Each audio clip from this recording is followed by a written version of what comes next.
Bonjour et bienvenue dans le podcast AWS en français. Aujourd'hui, on parle de bots. Vous savez, ces robots qui scannent vos sites web et surtout comment se protéger des bots. Et ça sera avec Benjamin, le podcast AWS en français. C'est parti, c'est maintenant.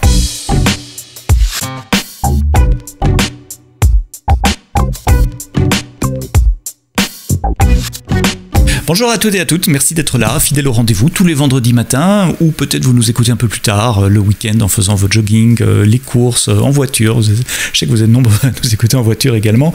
Le podcast AWS en français, on est disponible dans toutes les bonnes applications de podcast, que ce soit Google, Apple, Spotify, Deezer, Amazon Music évidemment. Merci de nous laisser 5 petites étoiles, des pouces vers le haut, de vous abonner pour télécharger le podcast toutes les semaines. Comme je l'ai dit dans l'intro, aujourd'hui on parle des bots. Les bots, ce sont ces robots qui scannent des sites web. Et pour parler de bots, j'ai le plaisir d'accueillir Benjamin Fabre, qui est co-créateur et CTO de Datadome. On parlera de Datadome un poil après. Mais Benjamin, bonjour, merci d'être là. Un bot, c'est quoi ? Tout d'abord, bonjour. Alors, un bot, c'est un programme automatisé qui va être utilisé pour automatiser des actions. Alors on connaît les chatbots sur les sites web, mais nous on parle d'un autre type de bot, donc les robots qui sont utilisés par des entreprises ou des hackers pour aller aspirer du contenu, pour aller faire des tentatives de login password, pour aller essayer d'acheter des produits en édition limitée, etc. Donc c'est des petits programmes automatisés. Et donc dès que je fais un script curl et que j'analyse le résultat, je fais un bot. C'est le tout début d'un bot. Ça peut être aussi simple. C'est la première ligne d'un bot très basique certes, mais qui peut être très efficace. Alors on dit toujours qu'il y a c'est comme les COB.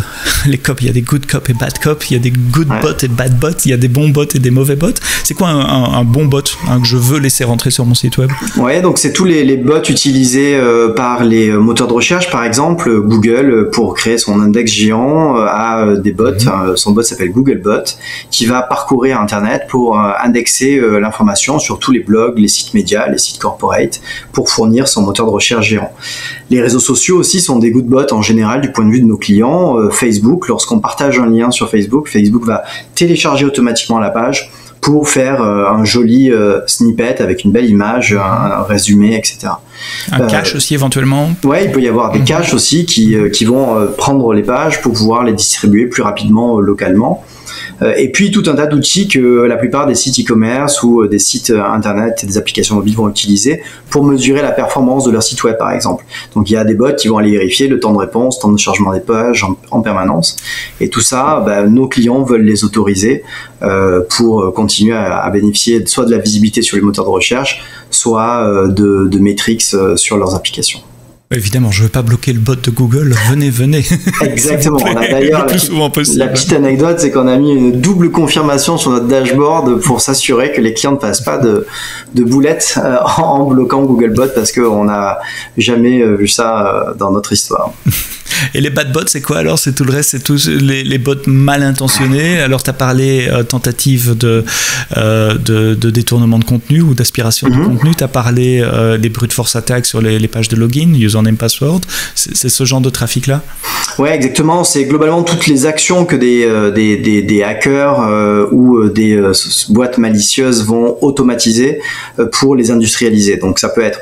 Donc il y a l'OWASP qui est une organisation qui fait des bonnes pratiques sur la sécurité, qui a classifié les menaces automatisées autour d'une douzaine de menaces que sont le credential stuffing et account takeover, donc les bots qui vont aller tenter des combinaisons de login password. C'est aujourd'hui une menace en explosion sur tous les sites e-commerce parce que il y a eu des énormes leaks de login password valides, donc les fameux leaks de Yahoo, de LinkedIn, de Facebook. Donc les bots vont tenter de réutiliser ces combinaisons login password sur tous les sites e-commerce de la planète, et dès qu'il y en a un qui fonctionne, les bots vont aller essayer de voir est-ce que derrière il y a des crédits que je peux récupérer, une carte bleue enregistrée, une adresse personnelle, etc. Au plus une plateforme est populaire, au plus elle est la cible des bots également. Pendant quelques temps, j'avais un WordPress en accès public. C'était incroyable la quantité de trafic sur la page WP Admin, qui est celle qui permet d'administrer.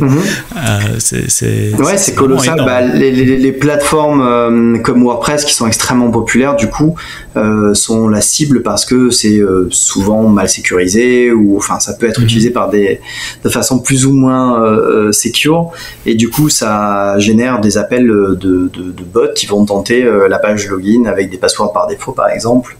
Donc ça, c'est tout ce qui va être les vulnerability scanning aussi, donc les bots qui vont aller chercher des failles de sécurité sur des applicatifs connus. On a des bots qui vont faire des tentatives d'achat de produits en série limitée, ce qu'on appelle du scalping. Donc typiquement, il y a l'exemple connu en ce moment de la PS5, où on peut acheter une PS5 et la revendre 3-4 fois plus cher en quelques minutes.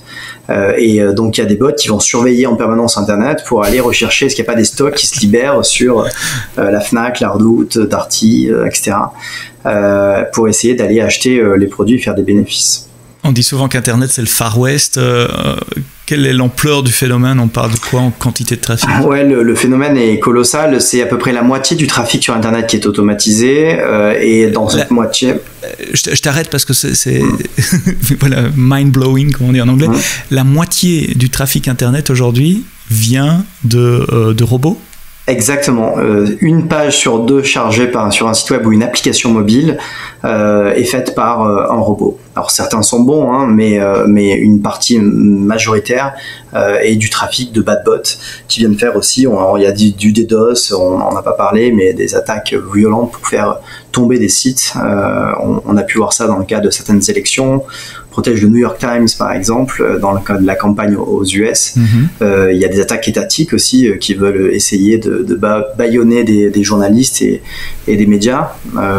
Ouais, toute attaque va forcément à un moment donné impliquer un robot pour l'industrialiser et la rendre beaucoup plus massive. Les attaques DDoS, ça tombe dans la catégorie des bots également. Ouais, exactement. Ouais, parce que c'est fait par des scripts automatisés derrière qui vont amplifier leurs attaques en distribuant leurs attaques sur des millions d'adresses IP, sur des millions de devices infectés pour essayer de contourner toutes les règles basiques de blocage qu'on peut mettre en place. Qu'on pouvait mettre en place il y a quelques années, qui dit plus de X requêtes par IP par exemple. C'était une approche volumétrique un peu historique, mais qui avec le temps doit être remplacée par une approche beaucoup plus AI-driven qu'on a pu mettre en place par exemple chez Datadome. Alors Datadome, vous êtes spécialisé dans la détection de bots pour vos clients. Comment ça marche à haut niveau si je suis un de vos clients? Qu'est-ce que je dois faire? Après, on rentrera dans une deuxième partie de comment ça marche de votre côté, et c'est déployé dans le cloud, sur AWS, évidemment, c'est pour ça que tu es là. mais d'abord, d'un point de vue client, peut-être quels sont vos clients, de quel volume ils se protègent, je ne sais pas si tu as des chiffres que tu peux partager, et comment ça marche à haut niveau? Donc alors comment ça marche le déploiement? Donc on a une solution SaaS, on a un free trial, donc on accède au dashboard où on accède à une quinzaine d'intégrations disponibles avec une documentation en ligne. Donc on va installer un petit agent server-side qui peut être installé dans CloudFront par exemple ou dans d'autres CDN selon ce que utilisent nos clients. Ça peut être installé dans les load balancers, HAProxy, Nginx, Varnish ou dans les applicatifs avec Apache ou même au niveau de Java, PHP, etc. Donc on a une installation qui est à faire server-side qui prend de quelques secondes à quelques heures selon l'installation et selon l'infrastructure et l'applicatif de nos clients. Et il y a une installation qui est faite client-side avec un tag JS à déployer sur les sites web et un SDK à déployer sur iOS et Android. Pour donner quelques ordres de grandeur, notre SDK, aujourd'hui, il est déployé sur près de 500 millions de devices dans le monde, puisqu'on a parmi nos clients, parmi les plus grands sites e-commerce et médias, avec des clients comme Le Bon Coin, comme Blablacar, la Fnac, la Redoute, Leroy Merlin, des médias comme le New York Times, comme Le Parisien, comme Ouest France, ou des sites de petites annonces. Aux US, on a Carfax, on a aussi Footlooker, qui est un cas intéressant aussi dont on pourrait parler, qui a des menaces d'une ampleur colossale. Et on analyse tous les jours près de 1000 milliards de signaux qui sont collectés à la fois server-side et client-side et qu'on utilise pour la détection, et on peut en reparler. Allons-y justement, la détection, comment ça marche? Comment est-ce qu'on détecte un humain bien intentionné ou un développeur bien intentionné mais maladroit en scripting versus un acteur mal intentionné faible, enfin quel que soit le niveau de sophistication qu'il utilise? Alors il y a plusieurs composants. Il y a évidemment une partie détection qui va identifier est-ce que la requête elle vient d'un navigateur légitime ou d'un script automatisé. Différencier si une requête vient d'un curl ou d'un navigateur Chrome par exemple. Ça peut se faire de façon assez complexe. C'est tout l'effort des R&D qu'on crée, mais qui est très solide. Typiquement, alors évidemment, il y a ce qu'on appelle le user agent. Les plus tech d'entre nous doivent connaître ça. Donc c'est un header HTTP qui donne le nom du client qui browse. Voilà, donc c'est un header HTTP déclaratif qui est rajouté par le client, donc celui qui va faire la demande au site web. Et donc ce qu'on peut faire, c'est basiquement on va faire un curl et on va lui mettre le user agent de Chrome par exemple. On va dire voilà, en fait moi je dis que je suis Chrome. Sauf que derrière, la façon dont curl a été codé et la façon dont curl implémente le protocole HTTP est très différente de la façon dont Chrome le fait. À plein de niveaux différents, d'un niveau TCP au niveau du Ncheck SSL par exemple, d'un point de vue HTTP avec la façon de construire sa requête HTTP et les headers qui sont envoyés. Donc ça c'est pour la partie server-side. Et donc même si, je t'interromps, donc même si je capture une requête valide faite par Chrome, une requête HTTP, je parle pas au niveau réseau, au niveau TCP ici, et que je la rejoue avec curl, vous êtes capable de détecter, non, c'est pas un vrai Chrome, c'est curl qui me parle. Ouais, exactement, parce que on va pouvoir utiliser des sous-jacents au niveau TCP, la façon dont le Ncheck SSL est créé. Donc là on va arriver sur quels sont les ciphers supportés au niveau de la lib de TLS, et on va récupérer ces signaux là qui vont nous permettre de dire bah ok, tu as peut-être une requête valide d'un point de vue HTTP, mais d'un point de vue TCP elle ne l'est pas, et à moins de recoder curl on peut pas la rendre valide. Maintenant, ça c'est pour les bots basiques, entre guillemets, qui sont à base de curl. On peut aller vers les nouvelles générations de bots plus sophistiqués, qui sont des bots qui vont utiliser des vrais navigateurs Chrome, donc des Chrome en mode headless par exemple. Il y a des librairies qui s'appellent Puppeteer sur GitHub très connu, qui va permettre d'utiliser un vrai navigateur Chrome, mais que je vais automatiser de façon dynamique. Et donc pour des tests, au début, ça a été créé de façon tout à fait légitime pour tester ces Exactement, donc c'est effectivement une librairie qui est même fournie, supportée par Google, je crois, enfin Chrome Headless en tout cas l'est, pour automatiser des tests pour les développeurs avant de mettre en prod une version d'un site web. Et ça a été détourné par des éditeurs de bots qui se disent bah en fait c'est parfait, moi je veux automatiser la récupération de produits, de listes de prix, de tentatives de login, donc je vais utiliser ça. Donc ça a été détourné et il y a eu des forks qui ont été même créés pour pouvoir cacher la signature de Chrome Headless, puisque par défaut Chrome Headless déclare attention, je suis la version Headless, voilà. Et donc il y a des forks qui ont été créés pour pouvoir cacher ces signatures là. Et donc on a nous des équipes de threat research. Aujourd'hui on est une grosse quarantaine à la R&D, une vingtaine qui travaillent vraiment sur la partie threat research, qui vont aller monitorer en permanence tous les repos des forks pour s'assurer qu'on détecte bien l'état de l'art de ce qui peut être utilisé pour faire des bots. Et donc, ça veut dire que votre agent aussi il travaille au niveau 3, au niveau TCP, il ne travaille pas au niveau 7 HTTP. Ouais, il capture vraiment le trafic TCP. Effectivement, donc on va récupérer, donc en général selon les intégrations, on va pouvoir récupérer cette information-là qui peut être rajoutée dans un header par des équipements qui nous précèdent. Typiquement, CloudFront propose cette fonctionnalité-là de rajouter des éléments de la trame TCP dans la trame HTTP pour qu'on puisse y accéder et l'exploiter dans la détection. Mais on va aussi utiliser des éléments du coup client-side, c'est là où le SDK et le tag.js interviennent. C'est qu'on va utiliser des informations à la fois que l'on collecte au sein du navigateur, donc le moteur de rendu JavaScript du navigateur qui laisse des traces à certains endroits. Donc il y a des choses assez connues, typiquement historiquement, mais qui fonctionnent plus, donc je peux les divulguer. Mais tu pouvais déclencher une exception volontairement qui va du coup et après on pouvait lire le message d'erreur de l'exception qui faisait apparaître Chrome Headless. Donc j'essaie de résumer. Vous mettez dans les pages de vos clients que vous protégez un tout petit fichier JavaScript, c'est ça que tu appelles le tag.js. Exactement. Et donc le browser, le client, quel qu'il soit, bon ou mauvais, télécharge ça. Un bon va l'exécuter, un mauvais bien fait va l'exécuter aussi. Exactement. Mais le comportement client est rapporté au serveur, c'est ça que tu es en train de dire ? Exactement. Exactement. Et parce que ce petit tag.js donc injecté dans les pages va collecter des informations sur le navigateur. Quelles sont les fontes, quel est le nombre de cœurs du navigateur de la machine, quels sont les plugins installés. D'exemple, Chrome vient toujours avec le plugin PDF installé. Donc si on a une requête qui arrive et qui dit qu'elle est Chrome et qu'il n'y a pas de plugin PDF, c'est pas un comportement normal. Et donc ça, c'est ensuite pushé à notre moteur de détection via des calls asynchrones, où on va venir enrichir la donnée qu'on a récupérée déjà server-side de ces informations client-side. On va aussi récupérer du coup les informations sur comment l'utilisateur interagit avec la page, comment se déplace la souris, comment les scrolls sont faits, comment le keyboard est utilisé. Et sur un SD. Je suis naïf, mais on peut un développeur web peut capturer cette information-là. À quelle vitesse je scrolle dans la page, où se met ma souris, etc. Exactement. Oui, tout ça c'est accessible dans JavaScript, dans le DOM de la page. Okay.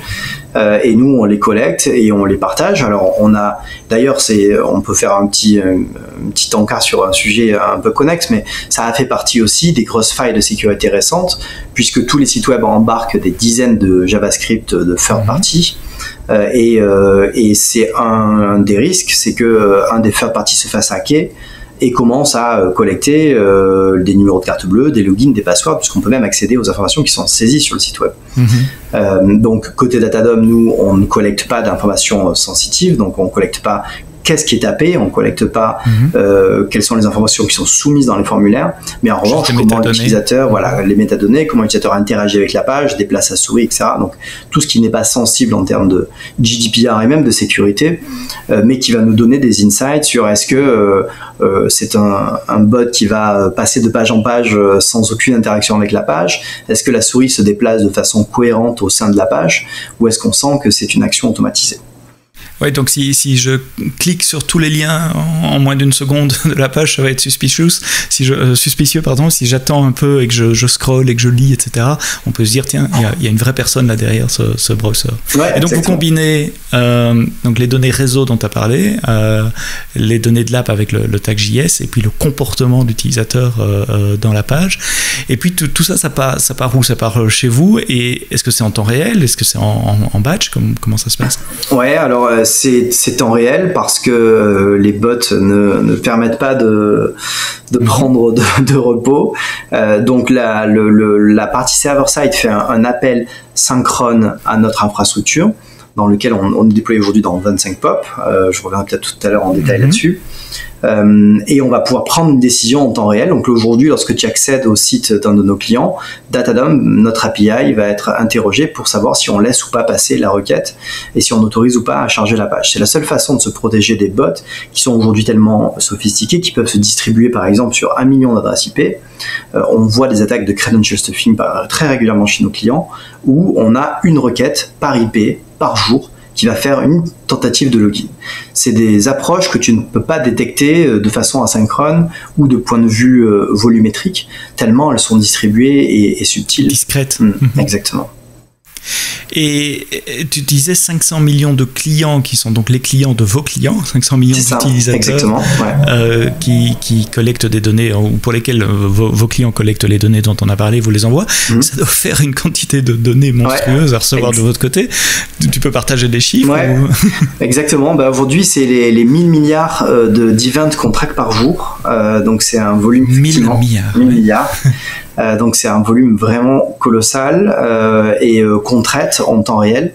Donc en termes de stack, on a une application qui est déployée dans les 25 points de présence. On a découpé ça en deux layers. Un layer qui est celui qui est temps réel, qui prend les décisions localement dans les 25 POP, qui est mis à jour en permanence avec des streams Kafka qui va lui pousser des nouvelles décisions.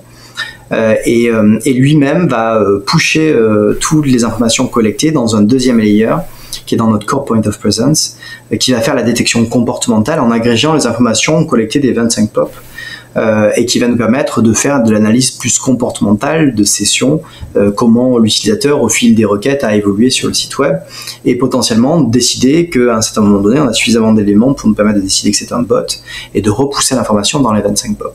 Et ça se fait, cet aller-retour-là, il se fait en 200 millisecondes, entre 50 et 300 millisecondes selon les points de présence le temps que la vitesse de la lumière globalement, plus notre temps de processing. 300 millisecondes maximum pour transporter l'information et ramener la réponse. Beaucoup de machine learning, j'imagine, pour faire cette analyse, ce ne sont pas des règles avec des if, then, else. Exactement. Donc, il n'y a pas de single bullet. Donc, il y a différentes façons de détecter les bots. Dans notre moteur de détection, on a en gros 3 grandes catégories. On a une première catégorie qui est l'authentification des good bots. Donc, c'est tout les Google bots qu'on a évoqués tout à l'heure. Il faut s'assurer que c'est un vrai Googlebot parce que c'est assez facile de changer le user agent comme on l'a dit.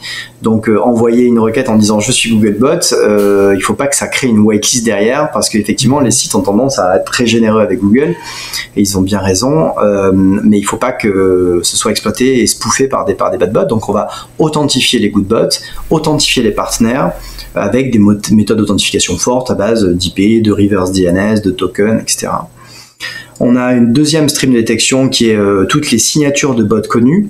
Donc là, il faut aussi se dire qu'une signature, c'est pas une base de données mise à jour tous les jours, c'est une base de données qu'on met à jour toutes les millisecondes parce que c'est poussé en permanence. Et on a en moyenne une nouvelle signature qui est créée toutes les 2 millisecondes chez Datadom et distribuée dans les 25 pods. Donc c'est quelque chose d'extrêmement dynamique. Donc c'est quand même. Donc là, il y a un effet réseau au sens économique du terme. Au plus vous avez des clients, au plus vous voyez du trafic, au plus vous pouvez arrêter du trafic d'un client parce que vous l'avez vu déjà chez un autre client. Exactement. Plus on collecte de signaux, plus on peut avoir une bonne vision d'Internet. Et aujourd'hui, de protéger plusieurs centaines de Tier 1 websites et applications mobiles, ça nous permet de collecter un énorme volume d'informations et de pouvoir mutualiser la connaissance sur l'ensemble de nos clients grâce à ce deuxième layer dans le Core Point of Presence où on va pouvoir comprendre l'évolution du trafic global. Donc ça veut dire typiquement cette IP-là, on se rend compte qu'elle est en train d'être utilisée par un PC, c'est devenu un PC zombie par exemple, ou un réseau d'IP résidentiel. On va pouvoir mutualiser cette connaissance auprès de l'ensemble de nos clients parce qu'on s'est rendu compte que sur le client A, ça a été utilisé pour faire du credential stuffing. Donc automatiquement, on va mutualiser cette connaissance-là. Et la deuxième couche, et il y en a une troisième. Oui, c'est ça. Et la troisième couche, donc toute la partie purement ML, qui nous permet d'être capable de détecter des bots sans connaître la signature pour autant.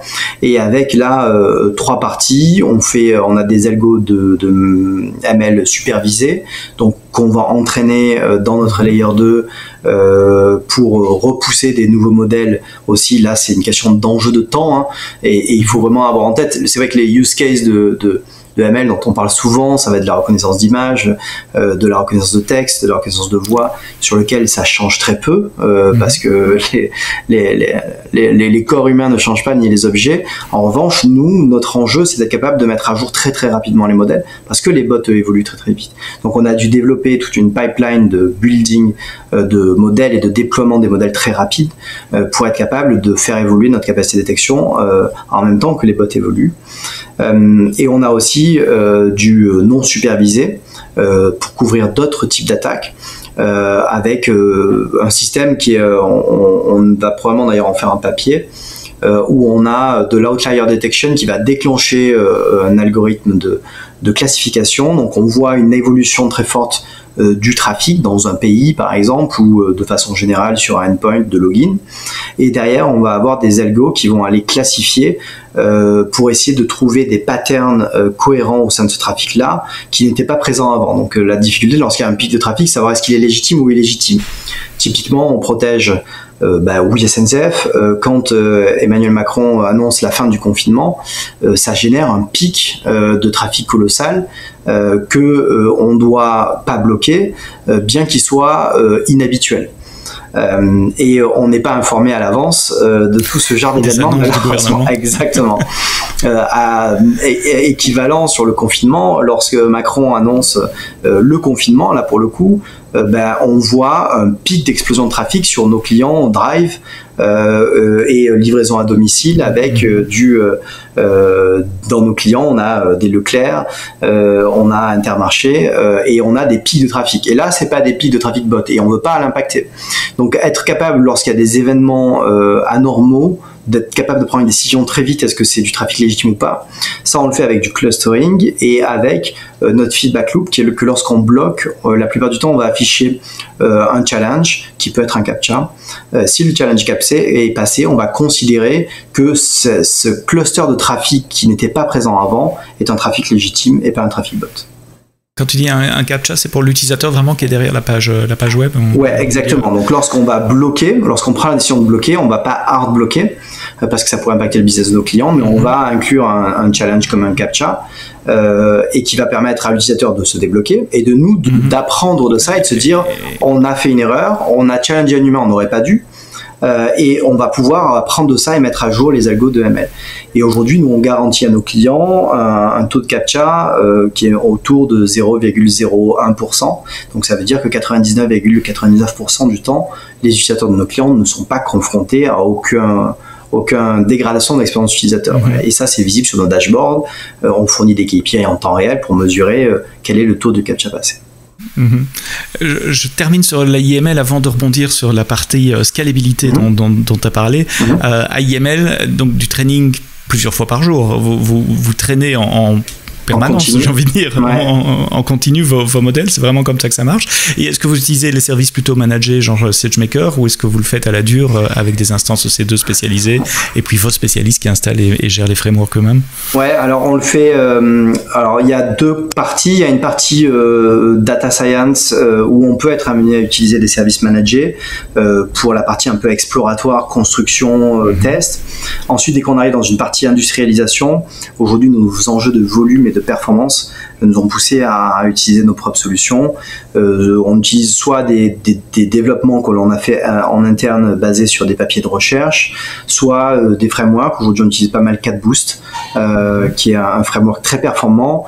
On a évoqué tout à l'heure les 300 millisecondes qui sont le temps global du traitement de la chaîne en incluant layer 1, layer 2, mais le temps de réponse que l'on garantit à nos clients sur la partie synchrone, c'est 2 millisecondes. Et donc on doit être capable de faire du ML en 2 millisecondes, et là forcément ça nous met face à des enjeux particulièrement importants de performance, et aujourd'hui c'est avec CatBoost qu'on a pu avoir le meilleur trade-off entre pertinence et performance. C'est 2 millisecondes hors latence réseau. Exactement. Chez vous. 2 millisecondes chez nous, c'est notre temps de réponse. D'où l'importance des 25 POP, parce qu'effectivement il y a de la latence réseau, et c'est pour ça qu'on a dû déployer notre infrastructure dans beaucoup de points de présence. Alors essentiellement tous les points de présence AWS, mais du coup pas seulement, parce que... Ouais, la moitié à peu près, t'avais dit. Ouais, c'est ça, un peu plus de la moitié aujourd'hui qui est chez AWS. Ouais.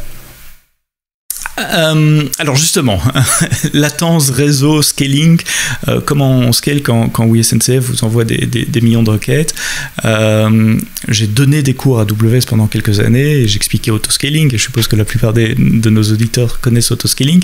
Autoscaling marche bien, mais pour des trucs qui scalent lentement, enfin lentement, sur des cycles d'une demi-heure, 1 heure. Là tu parles de scaling en quelques secondes. Comment vous pouvez faire ça? Ouais, alors effectivement, il y a différentes raisons pour nous, enfin différentes raisons de mesurer un pic de trafic. Il y a des comportements d'humains légitimes, donc on a évoqué tout à l'heure des événements un peu exceptionnels sur la pandémie. On peut avoir aussi des événements faits par nos clients. Et puis on a une campagne de promo, voilà, une campagne à la télé, exactement. Mais au final, en réalité, c'est des choses qu'on gère assez bien, parce que là, on va être dans des use cases qu'AWS est très bien géré. J'ai une augmentation de trafic qui peut faire en x2, x3 en 5 minutes, 10 minutes. Ça va bien marcher avec AWS et les fonctions natives d'autoscaling. En revanche, les situations où on doit être beaucoup plus rapide, c'est sur les bots qui vont beaucoup plus vite que les humains, et où on peut avoir là du trafic qui va faire x10, x30, x50, x100 en 30 secondes, 1 minute. Et donc ça, c'est des enjeux qui sont assez uniques, qui sont pas d'ailleurs légitimes puisque c'est du trafic malicieux. Et dans ces cas-là, on a beaucoup travaillé avec les équipes d'AWS pour essayer d'être au plus vite possible. Au départ, historiquement, donc on était avec des autoscaling groups. On utilisait des métriques remontées par CloudWatch qui triaient des events pour ajouter des instances, le mécanisme un peu standard. Voilà. Et donc nous, on s'est rendu compte que c'était pas assez rapide. Alors on a testé tous les acteurs du marché. AWS est plutôt parmi les meilleurs. Et donc on a dû comprendre quelles étaient les limitations. et on s'est rendu compte que typiquement CloudWatch rajoute presque 1 minute pour mettre à disposition les metrics dans certains cas, mais dans le nôtre en tout cas. Et ça, c'est 1 minute de perdu pour le scaling. On a du coup pris la décision d'enlever CloudWatch, d'aller récupérer les metrics directement. Et ensuite, la métrique la plus pertinente pour nous, on utilise différents load balancers, on utilise du NLB notamment, qui est le load balancer d'AWS qui du coup scale d'ailleurs le plus vite puisqu'il est plus bas en termes réseau. Network Load Balancer, donc il travaille au niveau TCP, hein, si je ne me trompe pas. Exactement. Alors là, il a le bénéfice de travailler au niveau TCP, mais d'être aussi capable, et ça alors c'est un use case particulier, mais peu de cloud providers le proposent, d'être capable de faire quand même de l'SSL offloading au niveau TCP. Ça c'est vraiment cool pour nous. Ah oui. Mais le seul problème de ça, c'est que la matrix, pareil, elle met entre 30 secondes et 1 minute pour être délivrée. Donc on était très très triste parce que c'était la matrix la plus tôt dans la chaîne de traitement de notre infrastructure, donc c'était le early sign qu'on puisse avoir. C'est aussi une métrique qui était très bien parce qu'elle monte presque à l'infini, c'est-à-dire qu'on peut passer de 0 à 30 gigabits en quelques secondes et on n'a pas de limitation, mais malheureusement elle met 30 secondes à 1 minute. Donc on a fait des requests aux équipes AWS, on fait du lobby régulièrement pour essayer d'avoir du temps réel. Exactement. Mais bon, c'est à être assez complexe à faire. Du coup, au final, on a pris une métrique au niveau des instances elles-mêmes qu'on va pooler. Donc, on a développé notre propre autoscaler qui va aller taper les API de AWS pour récupérer la liste des instances qui sont dans l'autoscaling group, puisqu'on utilise quand même l'autoscaling group. On va récupérer les metrics directement au niveau des machines individuellement avec un système parallélisé, puisque rajouter un composant centralisé pour faire ça rajoute forcément de la latence. Donc on a essayé d'aller au plus vite possible. Donc notre autoscaler, il va prendre la liste d'instances, récupérer les metrics, mesurer l'accélération du trafic que l'on mesure entre deux pools qui se font toutes les X secondes, et en fonction de l'accélération, demander à l'autoscaling group de rajouter des nouvelles instances pour prévoir le trafic qu'on devrait avoir d'après l'accélération dans quelques secondes. Et donc vous capitalisez sur le mécanisme standard d'autoscaling, mais la partie déclenchement de ce mécanisme-là, qui traditionnellement est sur CloudWatch et des alarmes, vous l'avez reprogrammé vous-même avec votre propre métrique pour éviter ces temps de bufferisation, de latence que de CloudWatch. Mais une instance EC2, ça démarre quand même en quelques minutes. C'est pas trop lent, ça? Alors, c'est pas parfait. On y travaille. On a déjà fait beaucoup de benchmarks pour essayer de comprendre est-ce qu'on peut aller plus vite au niveau du temps de démarrage. Ça démarre je crois qu'au début c'était 2 minutes. Avec différentes fine-tuning, on a réussi à tomber, je crois qu'on n'est pas loin de la minute. En travaillant la taille des volumes EBS, les images OS, etc. Exactement, ouais. Par exemple, on s'est rendu compte de façon pas forcément, qu'on n'a pas vraiment compris toujours, mais la taille du disque rattaché à l'instance a un impact très très fort sur le temps de boot. Et donc on avait 50 gigas par défaut pour pas se poser trop de questions, et en baissant à 10 gigas, puisqu'en fait on a un stock rien sur les machines, on a gagné 20 ou 30 secondes précieuses de temps de boot. On a testé toutes les distributions possibles. Alors, il n'y a pas eu de gain très fort entre les différentes distributions. On a testé aussi, il y a des petits agents qui sont présents dans les distributions qui s'appellent Cloudinit, je crois, sur lesquels on a eu quelques gains de performance en le fine-tunant. Mais effectivement, là, on est toujours au niveau de la minute. On va continuer à travailler, voir si on peut améliorer ça. Ce qui fait que du coup, comme on sait qu'on a forcément ce temps un peu incompressible, on a un volume minimum d'instances qui est beaucoup plus élevé que nos besoins pour avoir une forme de petit buffer d'avance. Et ensuite, on est très très agressif dans les demandes de scale, c'est-à-dire qu'on va commander en général 3-4 fois plus de machines que ce qu'on a vraiment besoin. Et ensuite, on va prendre la décision très progressive de scale down, mais très très lentement, si jamais on se rend compte que soit le pic n'est pas aussi violent que la courbe d'accélération aurait laissé penser, soit parce que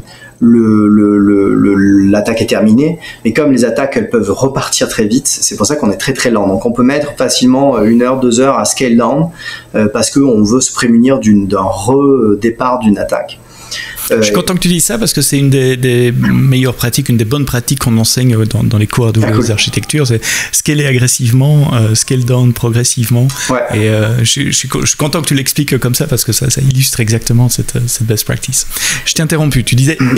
Oui, et du coup, pour aller dans ce sens-là, on a pu le faire avec des coûts raisonnables parce qu'on utilise des instances POT.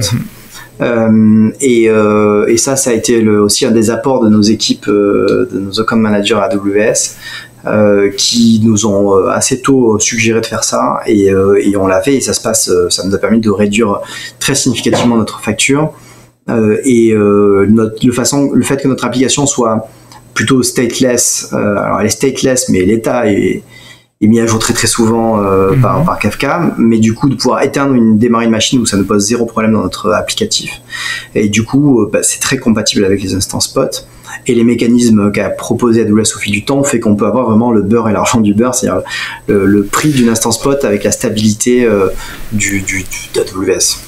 Oui, les instances POT maintenant, d'abord en résumé pour les auditeurs qui ne connaissent pas, c'est la capacité excédentaire de nos data centers qu'on préfère vendre à un prix discount plutôt que laisser dans un coin prendre la poussière dans le data center. Et donc ça c'est le côté positif, c'est le prix discount. Le côté négatif c'est que si on a besoin de cette capacité, on reprend l'instance et donc elle peut se terminer à peu près n'importe quand. Mais c'est plus du tout la même chose qu'il y a 7-8 ans maintenant. Tous les clients que je parle me disent c'est extrêmement stable, parfois il y en a une qui meurt, mais encore, quasiment pas. Tu confirmes cela? Ah ouais, je confirme. Le beurre et l'argent du beurre. Ouais, du coup d'ailleurs on a un peu du mal à y croire au départ parce que on se dit attends, on va diviser, c'est par 3 je pense le prix de l'instance. Après ça dépend des applicatifs, c'est vrai ça. Nous on a vraiment pensé notre applicatif pour le cloud. Pour des gens pour qui c'est une horreur d'éteindre une machine, oui, c'est. Alors déjà, je pense qu'il n'y a plus de problème aujourd'hui parce qu'ils te préviennent à l'avance, etc. Mais à partir du moment où votre application, elle sait très bien survivre à un redémarrage, du coup, il n'y a aucun problème parce que on est prévenu à l'avance maintenant, je crois quelques minutes avant. Ouais, 2 minutes. Ouais. Voilà, 2 minutes, histoire de, si besoin, prendre des actions. Alors nous, on n'a pas besoin de prendre d'action et elle peut être remplacée immédiatement. Donc comme notre temps de démarrage il est inférieur à 2 minutes et du coup, on a le temps d'être remplacé sans qu'on ait zéro impact. Donc voilà, au final, il faut aller dans une autre zone de disponibilité, puisque évidemment on parle de capacité, ou prendre un autre type d'instance. Ouais, alors du coup, effectivement, du coup, les recommandations, ça a été déjà de mettre plusieurs types d'instances dans le pool. Dans le pool. Histoire de minimiser le risque qu'il n'y ait plus de disponibilité sur ce type d'instance. Donc nous, on a pris typiquement des instances AMD et Intel avec globalement assez proches, mais voilà, on a trouvé 4 types d'instances qui sont très proches, qui marchent bien avec nous. Et après, effectivement, on peut soit le démarrer dans une autre AZ, mais nous, on va potentiellement plutôt démarrer une instance en mode non-spot, donc payer le prix fort, en backup en gros, enfin en failover quoi. Et du coup ça me permet d'avoir une stabilité sans faille et un prix 99,9% du temps discounté. 3 fois moins cher, tu disais, sur les types d'instances que vous avez choisis, ça varie évidemment d'un type d'instance à l'autre. En t'écoutant parler depuis le début, tu as parlé d'analyse de menaces, tu as parlé d'analyse réseau, on parle d'infrastructure cloud là maintenant, on a parlé de data science. Vous avez un team extrêmement varié, non? Quels sont les profils qui travaillent chez Datadome? Ouais, on est aujourd'hui organisé en 5 équipes. Une équipe qui s'occupe des intégrations, donc ce sont les modules que l'on va déployer dans les infrastructures de nos clients, donc ça peut être du Lambda at Edge pour CloudFront, on a différentes intégrations à base de Worker pour d'autres CDN, les Apache, etc.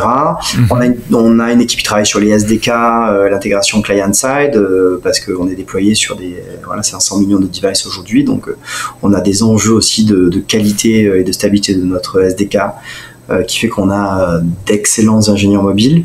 On a l'équipe qui va travailler sur le moteur streaming, donc Apache Flink, Kafka et Elasticsearch pour le storage.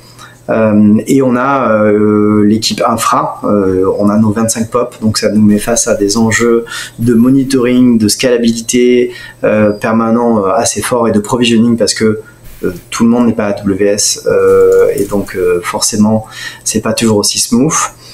Et enfin l'équipe Threat Research est composée de data scientists, data analysts L'équipe a doublé en taille en un an et on va la doubler encore dans les 12 prochains mois de façon linéaire avec l'augmentation de notre activité, puisqu'on double notre base de clients tous les ans depuis 3 ans. Donc vous engagez dans ces profils-là? Exactement, on a des postes ouverts dans tous ces départements-là, data scientist, data analyst, DevOps, DevSecOps, streaming engineer, etc. Basé où? En France aussi? Alors basé en France pour le cœur de la R&D. Ensuite la partie cyber security specialist, là c'est localisé dans nos 3 headquarters, à New York où moi je vis maintenant, à Paris et à Singapour, pour être au plus proche de nos clients, puisqu'on a une équipe SOC qui monitore 24/7 le trafic de nos clients, pour s'assurer qu'il n'y ait pas des menaces de sécurité auxquelles ils puissent faire face, et d'être disponible 24/7 pour réagir en cas d'attaque ou d'outlier. Donc datadome.co, c'est le site web, je suppose que toutes les offres d'emploi sont passées là. Exactement. Vous pouvez regarder ça si vous êtes à la recherche d'un nouveau challenge et vous avez envie de travailler sur ces aspects de détection de bots dont on vient de parler pendant la dernière demi-heure, un peu plus d'une demi-heure. Pour terminer, comment tu vois l'évolution des menaces sur Internet? Peut-être vous les observez déjà, l'évolution dont on parlera dans les médias grand public demain, vous la voyez peut-être déjà naître là maintenant. Quelles sont les tendances? Il y aura bientôt plus de trafic de bots? Oui. Non, malheureusement non. Je pense que le trafic de bots n'est pas prêt de disparaître. On mesure vraiment une explosion du trafic malicieux depuis 12 mois, depuis le début de la pandémie aussi, puisque le monde accélère vers le digital, et les profits que peuvent faire les hackers sont aussi colossaux sur le digital. Ce qu'on mesure, c'est une augmentation, une évolution, un shift des menaces qui passent du web aux apps mobiles, ce qui permet aux hackers d'avoir un accès à des API beaucoup plus propres même, et beaucoup plus simples parfois que scraper un site web. Et on se rend compte que les sites ne sont pas toujours préparés à ça. Ça implique justement de déployer un SDK dans les apps mobiles, et ça implique de protéger ces API. On voit donc que lorsqu'on commence à protéger un site web, on commence souvent à protéger la partie web à destination des navigateurs, mais qu'il faut très très rapidement, et nous c'est ce qu'on recommande à nos clients, anticiper la protection des apps mobiles, parce que les bots vont se déporter du web au mobile. La deuxième tendance qu'on voit, c'est une plus grande collaboration entre les humains et les bots. Effectivement, historiquement, c'était un travail fait par des humains. Ensuite, ils se sont rendu compte qu'avec des bots, ils peuvent le distribuer massivement. Mais ils ont commencé à faire face à des solutions de protection. Et donc, on a vu une collaboration entre des bots et des humains pour essayer de débloquer des bots. Typiquement, on parlait des CAPTCHA tout à l'heure. Aujourd'hui, on a une équipe dédiée qui travaille à la détection des fermes CAPTCHA. Donc, ce sont des humains qui passent leur journée à passer des CAPTCHA pour essayer de débloquer des robots. Aujourd'hui, il y a des boîtes, une boîte qui s'appelle ToCAPTCHA. C'est un travail qui doit être terrible. On peut être rémunéré $1 lorsqu'on a passé plusieurs centaines de CAPTCHA. Donc évidemment, c'est plutôt les pays à bas coût qui font ça.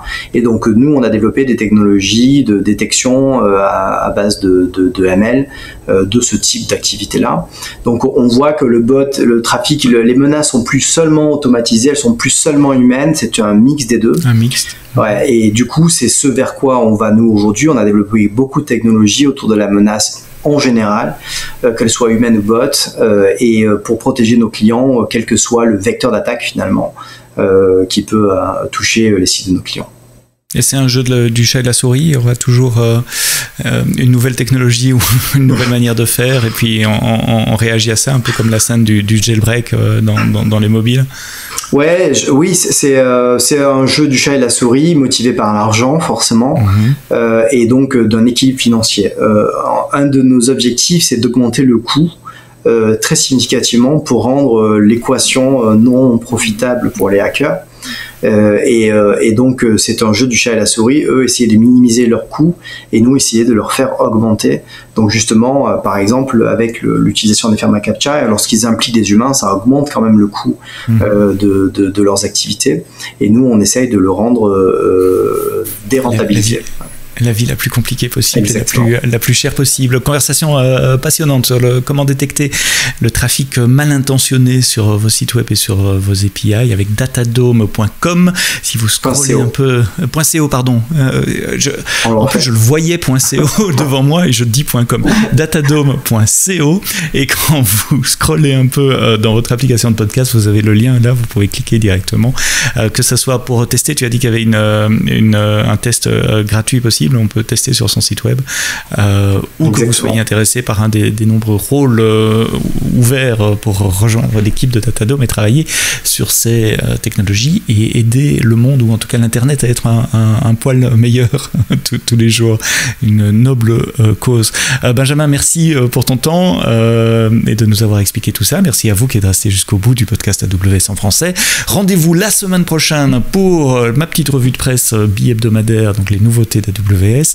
Et d'ici là, quoi que vous codiez, codez-le bien.